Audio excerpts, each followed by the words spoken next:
오늘 본문이 속해 있는 마태복음 이 본문 속해 있는 마태복음 7장 이 부분은요.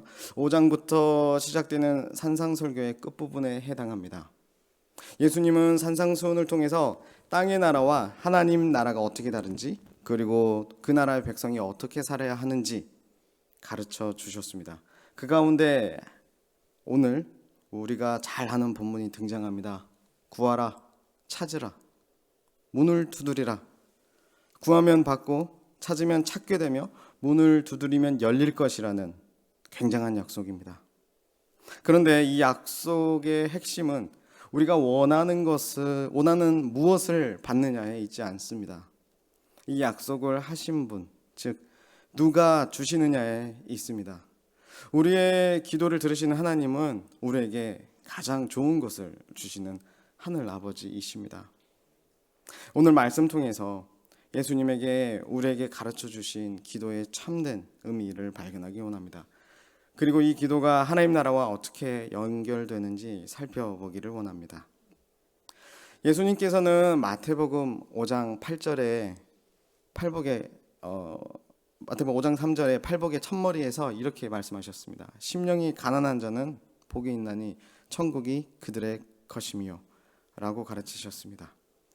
복 있는 자는 자신의 영적인 가난함을 깊이 깨닫고 오직 하나님만이 그 필요를 채우실 수 있음을 알아서 그분께 나아가는 사람입니다. 예수님은 9에서 10절에서 매우 일상적인 비유를 드십니다. 너희 중에 아들이 떡을 달라 하는데 돌을 주며 생선을 달라 하는데 뱀을 줄 사람이 있겠느냐? 라고 말씀하시죠. 떡과 생선은 당시 그 지역 갈릴리 지역의 주식이었습니다. 곧 생존에 가장 필수적인 것들이었습니다. 어린아이가 배가 고플 때 부모에게 그저 말하죠. 밥 줘. 밥 달라고 얘기합니다. 이때 우리 이 모습을 상상했으면 좋겠습니다. 주저없이 요구하는 이 모습. 아이는 부모가 밥 대신 해로운 것을 줄 것이라고 의심하지 않습니다. 부모의 선함, 부모가 맛 좋은 혹은 맛은 없더라도 내게 필요한 내 배를 채울 만한 음식을 주실 것이라는 것을 신뢰하죠. 온전히 신뢰합니다. 하나님은 우리가 이토록 절대적인 신뢰를 가지고 창조주이시자 하늘 아버지이신 그분께 의존하여 구하기를 원하십니다. 주실 분이시거든요. 주기를 너무나 기뻐하시거든요. 그래서 기도는 어떻게 보면 하나님과 우리가 맺어야 할 정상적이고 어떻게 보면 합당한 관계의 방식입니다. 기도는 관계와 관련이 있는 것이죠. 잠깐 교회 밖을 살펴보며 근데 이 배고픔, 이 마땅히 우리가 구해야 할 것을 구하지 않는 우리의 모습을 생각해 봤으면 좋겠습니다. 제 주변 지인들을 전도하려고 할 때 이런 반응을 보입니다. 야, 나는 하나님 없이도 잘 살아왔어. 하나님 도움 없이도 잘 살아왔다. 이런 얘기인 거죠.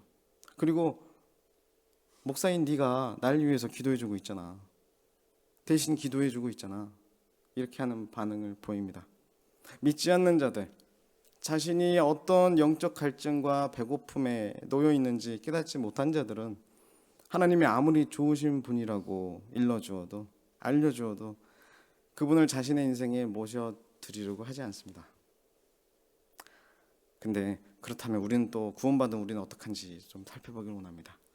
성도 역시 날마다 일용할 양식이 필요한 것처럼 매 순간 하나님의 체험이 필요한 존재들입니다. 그런데 우리 믿는 자들도 종종 심령이 가난해지지 않을 때가 있습니다. 아직 내 힘으로 해볼 만한 괜찮은 영역들이 남아있다고 믿기 때문입니다.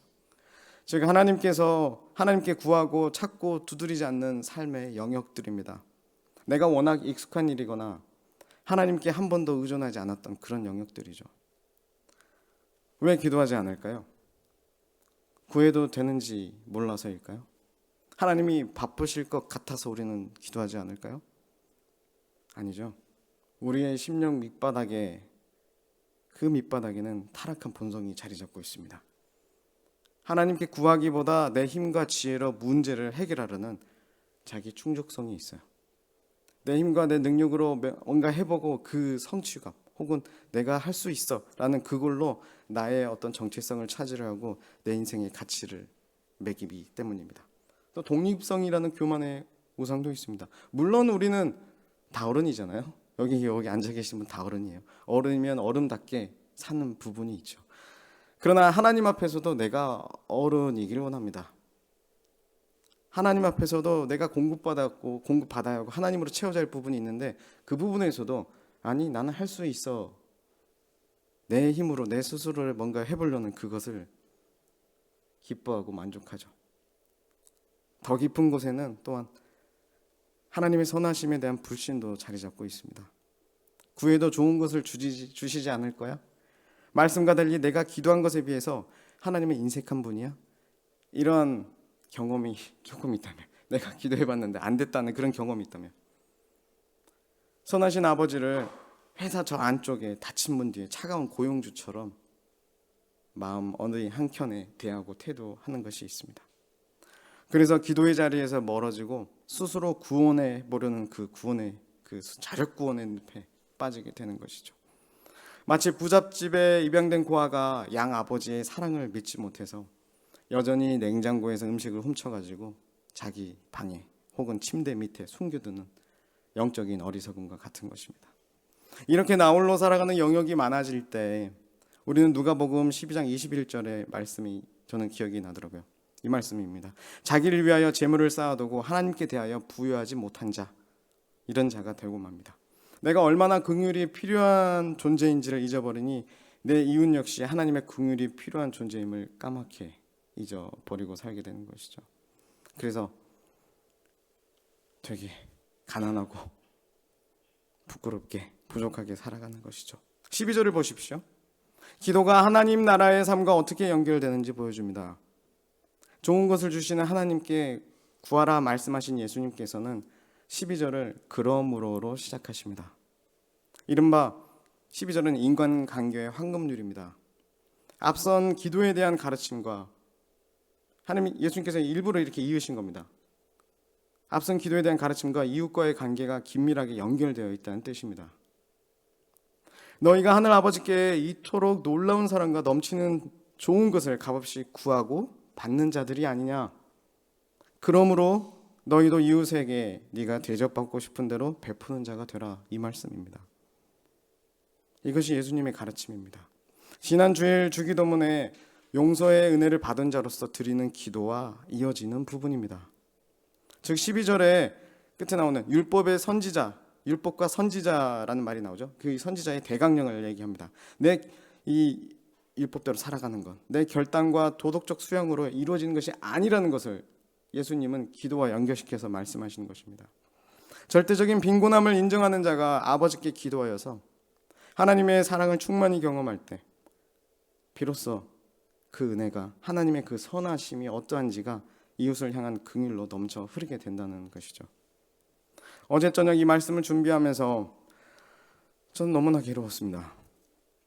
근래 제 삶에서 교회 밖의 이웃도 아닌 가장 가까운 사람들과의 관계가 오늘 말씀과 정반대였기 때문입니다. 솔직히 말씀드리자면 저는 사랑하기 싫었습니다. 과거 상대방의 말이 제게 아픔이 되고 저는 상대를 이해하고 싶지 않았습니다. 그 사람이 준 아픔만 제 가슴에 남아 커지도록 내버려 두었습니다.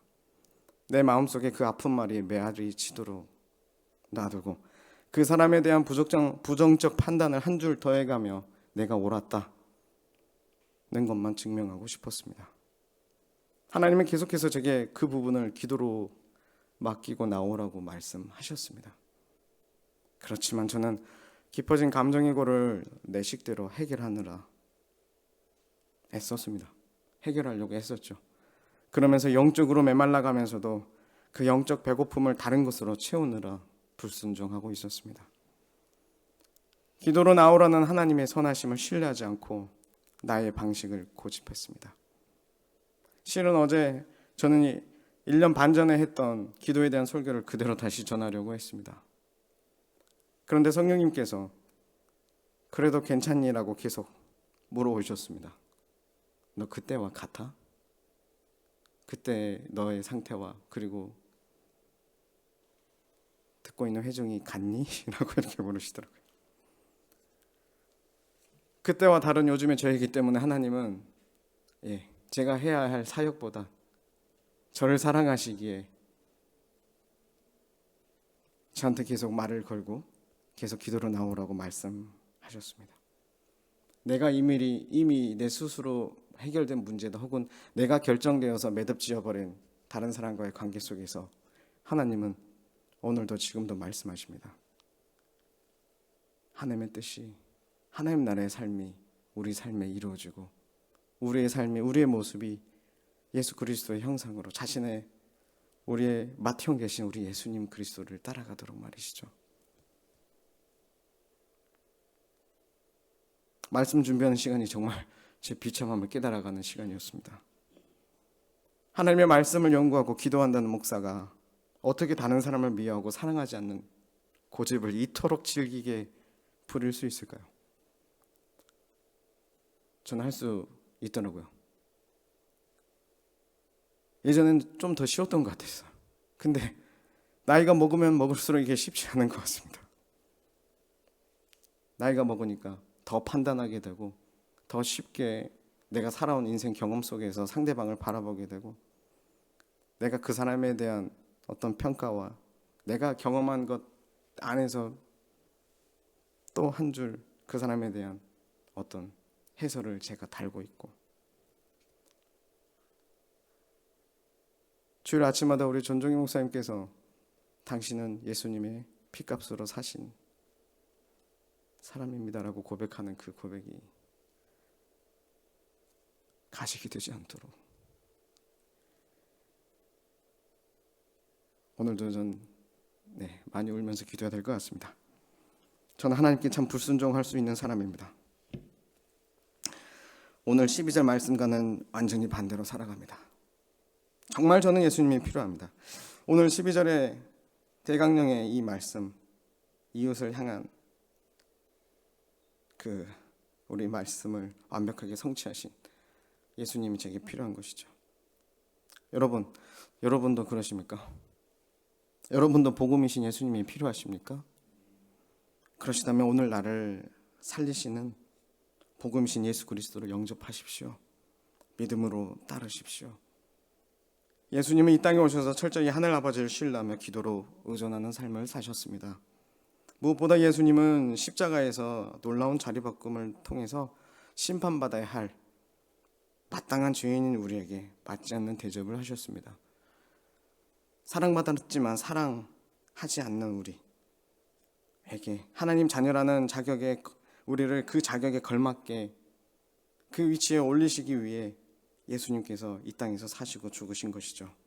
하나님과 원수였고 죄인인 우리가 마땅히 받아야 할 심판이라는 돌과 조주라는 뱀의 독을 예수님이 십자가에서 대신 다 마시셨습니다. 그리고 예수님이 마땅히 누리셔야 할 가장 좋은 것, 하나님의 자녀됨과 그 영원한 생명을 자격 없는 우리에게 거저 내어주셨습니다. 하나님께서 우리를 위해 가장 귀한 독생자를 주셨기에 우리 하늘 아버지가 참으로 선하신 분임을 알 수 있는 것이죠. 십자가를 통해서 우리는 확실히 신뢰할 수 있는 것입니다. 십자가로 열어놓으신 그 길을 따라 굳게 닫힌 문이 아니라 활짝 열린 은혜의 문을 통과해서 하나님을 아버지라 부르며 나아갈 수 있는 우리가 된 것입니다. 말씀 받겠습니다. 예수님은 오늘 기도하는 자들에게 하늘 아버지의 넓은 마음을 보여주십니다.